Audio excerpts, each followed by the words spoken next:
Now at 6, Tulsa Public Schools removed 2 books that they call sexually graphic.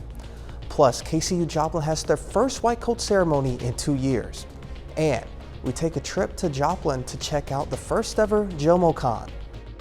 The 4 states' most watched news starts now.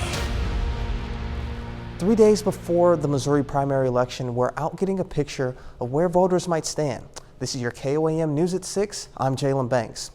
KOAM is partnering with other TV stations in Missouri that are owned by Gray Television for a series of polls on a variety of races and topics. The online survey of 2,400 Missouri adults was conducted earlier this week by Survey USA. Tonight, we look at the number of issues, including the economy, abortion, and marijuana legalization. When asked if their family finances were compared to before the pandemic, most participants said they were financially worse off. 10% said their finances were better off than before the pandemic, and 39% said that they were about the same. The second question, who do you think is most to blame for inflation? 45% of those surveyed blame President Biden. 22% say corporations focused on profits are to blame, and 10% blame Republicans in Congress. We'll have more on the poll results later tonight. Be sure to download the KOAM News app for all your election needs. You can also go to our website for election information at koamnewsnow.com/elections. The website will include resources for all of your 4 state areas, polling places, deadlines, and dates, and you can even check to see if you're registered to vote. Once again, that's koamnewsnow.com/elections. Officials at Tulsa Public Schools say they've removed 2 sexually graphic books from school libraries following criticism from several elected leaders. The district released a statement saying they intend to more carefully review books in question. Secretary of Education Ryan Walters says when he posted images from the books, Gender Queer and Flamer, on his Facebook page. The social media company quickly censored his post. The images include depictions of gay sex and masturbation. Walters, State Superintendent Joy Hoffmeister, and Senate President Pro Tempore Greg Treat were among those who criticized the district for making the books available to the students. The white coat ceremony starts the journey for a medical student. KCU Joplin had 2 white coat ceremonies today for the classes of 2025 and 2026. The university says the ceremony is especially meaningful to KCU in the wake of the COVID-19 pandemic that demonstrated an urgent need for more physicians and exposed inequities in healthcare. It's worked so hard to get here, and to have this moment to kind of symbolize all of our hard work and our dedication up till now was really exciting, but also, it kind of symbolizes a lot of hard work to go. So. The students will go on and pursue osteopathic medicine. Now Sam Lane joins us with a look at first weather. Thank you very much, Jalen. It was a beautiful day across the 4 states, if you like the rainfall, and we've certainly needed it. Beautiful shot on our Skycam right now on range line. We made it up to only 79 today, which was way below the normals of 91, and of course, not anywhere close to that awful record of 107 back in 1986. And we ended up around a little bit under half an inch of rainfall in the last 24 hours. Radar shows most of the rain has now started to move off towards the east. A little bit of shower activity near Nevada right now, also in and around Girard, extending down towards Parsons and Oswego, but those are just a few sprinkles. We do have some more rain in the forecast, and that's good news. But like I said, today we ended up around a little under half an inch. For the month, we're only an inch, which is of course way below normal, but for the year, we're still a little bit above normal. So that's good news, and that's certainly helping with the drought situation, as it is extreme for most of the 4-state area, including southwest Missouri, northeast Oklahoma, and northwestern Arkansas. Of course, the big question is, how much rain are we going to get? Well, I'll have the answer to that coming up in just a few minutes. If you're a fan of Comic-Con, then you will love JomoCon, as the event is happening for the first time in Joplin. KOAM's Shagun Bomdili has more on the story. For the first time ever, Joplin is hosting its first JomoCon, an event similar to Comic-Con. I think it's really cool because normally we'd have to travel either out of town or out of state, and so this is the first one in town, so it's really cool actually. I am at the first ever JomoCon in Joplin, where there's been an influx of people who love animes and video games. I spoke to one of the organizers, and he tells me why events like this are important for the anime community. To give the people of Joplin a taste of that convention experience. Usually you have to travel to Kansas City or St. Louis or Dallas and spend $60, you know, and so we decided to give a small town version of that. Bright also tells me another reason behind putting together this event. And so the ticket sales, we're donating a hefty chunk of the ticket sales to Turnaround Ranch to help supply the kids with new like recreational equipment, or maybe even take them on an outing that they sometimes do. So yeah, it's going to benefit the kids of the Turnaround Ranch. In Joplin, Shagbamdele, KOAM News. The event will host voice actor John Vermillion, who was featured in My Hero Academia and One Piece. The Black History and Performing Arts mural on 1st and Main in downtown Joplin is finished. It depicts individuals who played, performed, and visited Joplin. Langston Hughes and Charles McPherson, who are in the mural, were actually born in Joplin. Other notable individuals in the mural include Scott Joplin, Duke Ellington, Marian Anderson, Ella Fitzgerald, and so many more.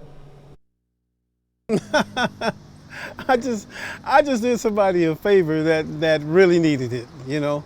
And the ladies came down to Kansas City. They had seen some of my work that I did on the walls down there, and they wanted someone to come up here to do a mural. And just so happened I happened to be available and took on the challenge. The mural was painted by Alexander Austin, and there will be a celebration of the mural tonight at 7 at the same location. We take this time to honor one of our Foresight heroes, Master Chief Petty Officer John Jacquinot. HMC Jacquinot served in the Navy Operational Support Center in Minneapolis, Minnesota. HMC Jacquinot received multiple medals and taught water survival to pilots. A Walnut, Kansas native, we thank you, HMC John Jacquinot, our Foresight hero. Coming up, we'll take a look at this week's top health stories. Plus, a bank in the U.S. receives a big fine. We'll have the details. The latest on the fight against the spread of monkeypox and the newest version of the COVID vaccine could be on the way. CBS's Michael George has this week's top health stories. The Biden administration says it will buy 66 million doses of Moderna's upgraded COVID-19 vaccine. The government has already agreed to buy 105 million doses of Pfizer's latest vaccines. These new boosters will be designed to provide resistance against the highly transmissible Omicron variants. The new shots are expected to be available in the fall. A new poll shows 43% of parents will not vaccinate their child under 5 against COVID-19. The Kaiser Family Foundation's survey finds 27% of parents plan to wait and see before vaccinating their young children, with most citing fear of side effects as the main reason. More than 450 young children nationwide have died from COVID. And federal health officials say the U.S. monkeypox outbreak can be contained, despite rising case numbers. The government announced plans to ship 780,000 more vaccine doses this week, as health officials in San Francisco and New York say they don't have enough shots to meet demand. 4,600 cases of monkeypox have been reported in the U.S. Those are some of the week's top health stories. Michael George, CBS News, New York. The fifth largest commercial bank in the U.S. was fined by the Consumer Financial Protection Bureau for illegally accessing consumer credit reports and opening accounts without their permission. U.S. Bank pressured its employees to meet sales goals as a part of their job requirements, offering them incentives for selling bank products. The regulator said in order to meet those goals, the bank's employees illegally accessed customer credit reports and personal data to open accounts without permission, the investigation found. The CFPB announced Thursday that it fined U.S. Bank $37.5 million after a 5-year investigation. Now over to Sam with our weather bug. Thank you very much, Jalen. We've had a little bit of a break in the heat wave, and the question is, how long is it going to last? I'll have the answer coming up in just a few minutes.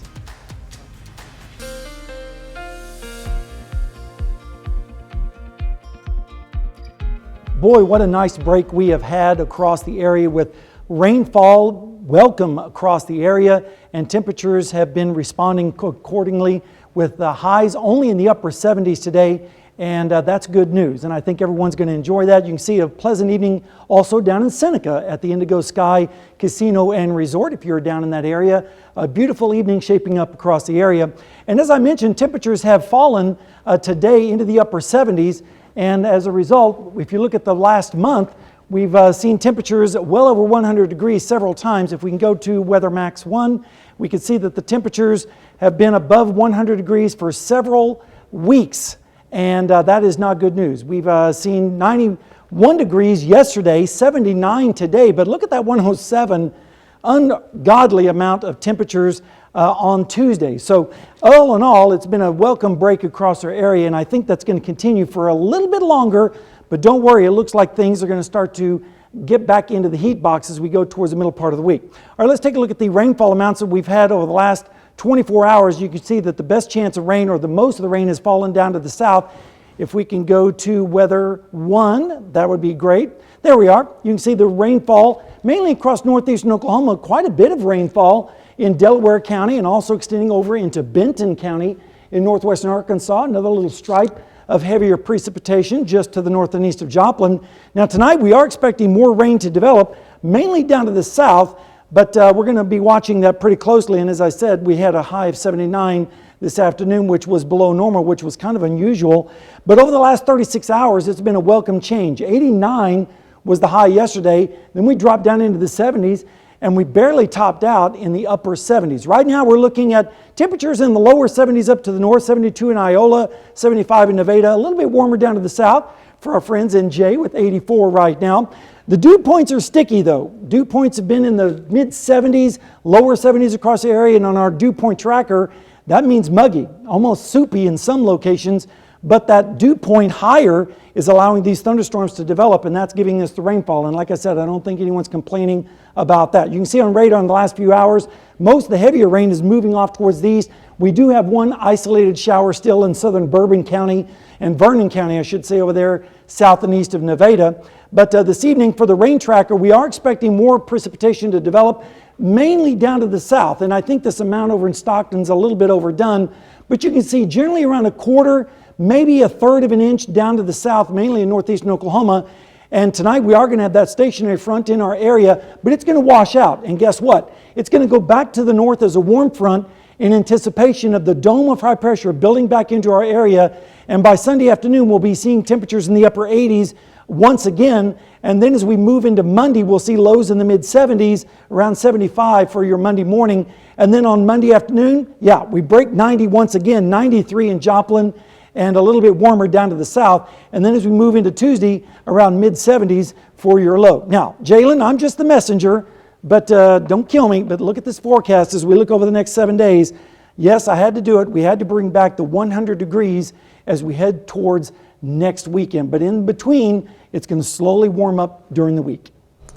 I was driving around earlier and I noticed just how much brown and yellow in our crops and in our grass, even a little bit in the trees. So I'm sure there's a lot of answered prayers and wishes with this rain. Everyone's very thankful for the rain that we've had this morning, and hopefully we'll get a little bit more tonight, but then the faucet's going to be turned off. All right. Thank you. Yep.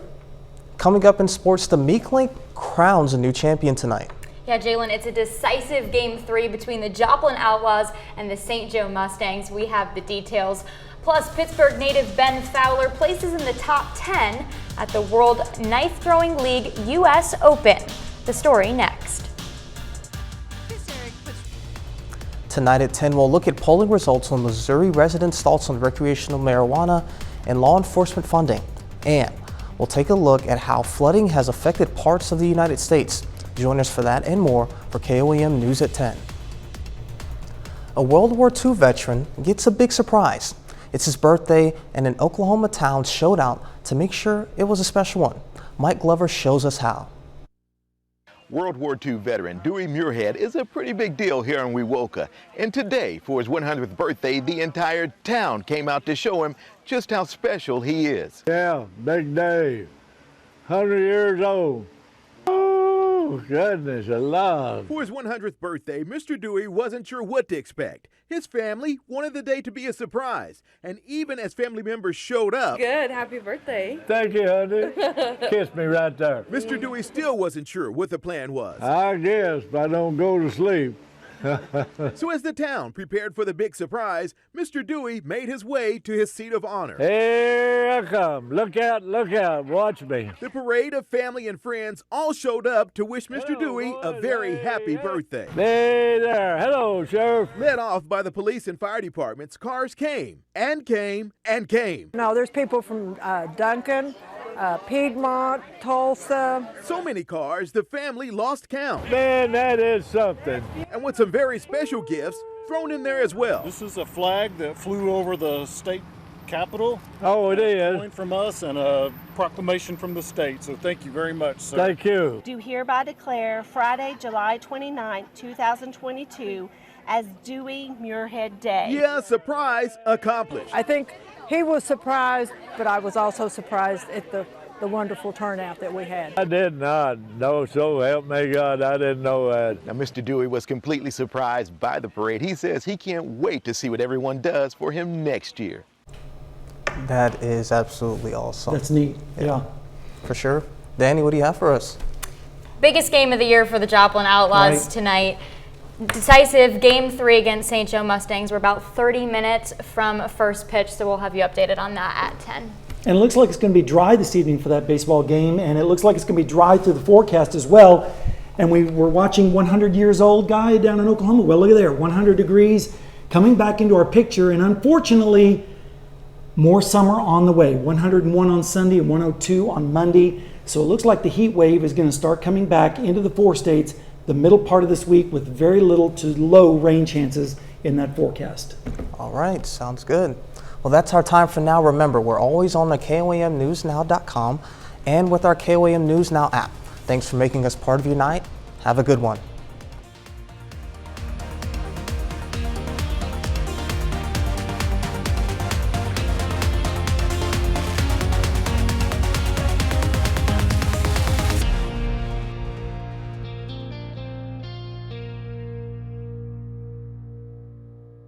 Salon service is provided